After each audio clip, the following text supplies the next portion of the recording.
Okay, in this update I'm going to talk about Simple English Wikipedia, or simple.wikipedia.org. This is an effort by Wikipedia to create encyclopedia articles that are for children as well as for people learning English. The goal is to talk about a variety of articles, some added every day. There's over 77,000, and they're meant to be written in simple English and to use simple grammar. Now I know some people have strong feelings when it comes to Wikipedia, but they have gotten a much better reputation in the last few years. There's a lot of professionals that just as a passion share their knowledge, and most of the articles have sources and they're cited properly, and it's a really just a great thing. One thing you could do in class, especially in the older ones, is as you're investigating something, if you notice that there's some piece of information missing from an article, or it is written incorrectly, your students can correct it. They can become editors of it, and they can add pieces, and they can do that. And they have people that are reading these articles all the time to search for errors and make sure of accuracy. So it is something to start talking about and start looking for. So I wanted to show you some different things that Wikipedia can do if you're not aware. So we're talking about World War II in 5th grade, and I wanted to look for some different articles. So this looked for League of Nations, and you just click on search and it pops up what they have.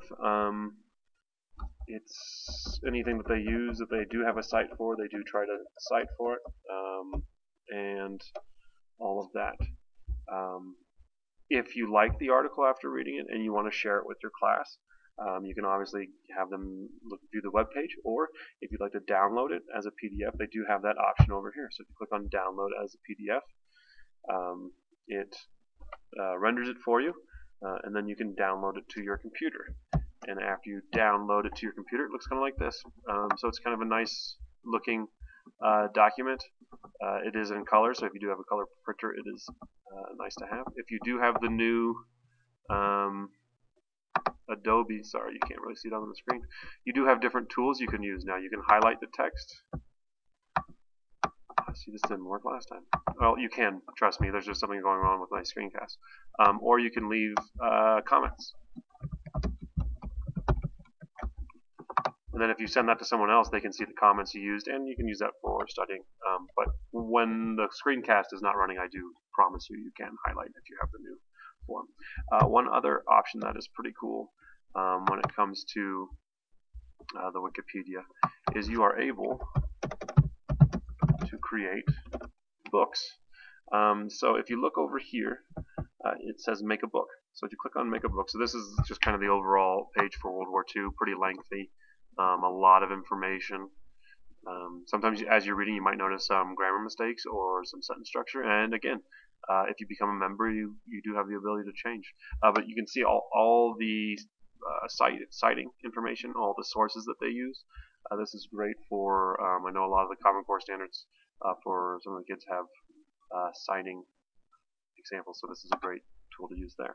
Well, if I wanted to start making a book, I click on make a book, and I had kind of started this anyway, so let's hit cancel and start book creator. We see up here it says book creator, and I want to add this page to my book. I can start searching for different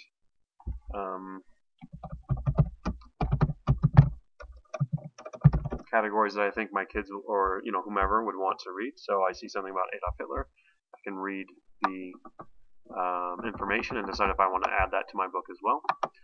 You can also click on the suggest pages, and it has just it sees what you're looking for and gives you some information to click on. So you can add that book to your page as well.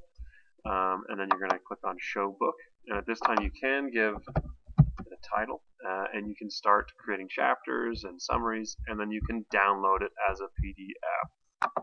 The PDF does look pretty nice. It has a table of contents that it automatically makes. It tells where the sources are, where the pages are. So it's a really interesting tool, and I think it would be wonderful to use in the classroom. All right, thank you, and that's your one small step again for January 27th. Bye.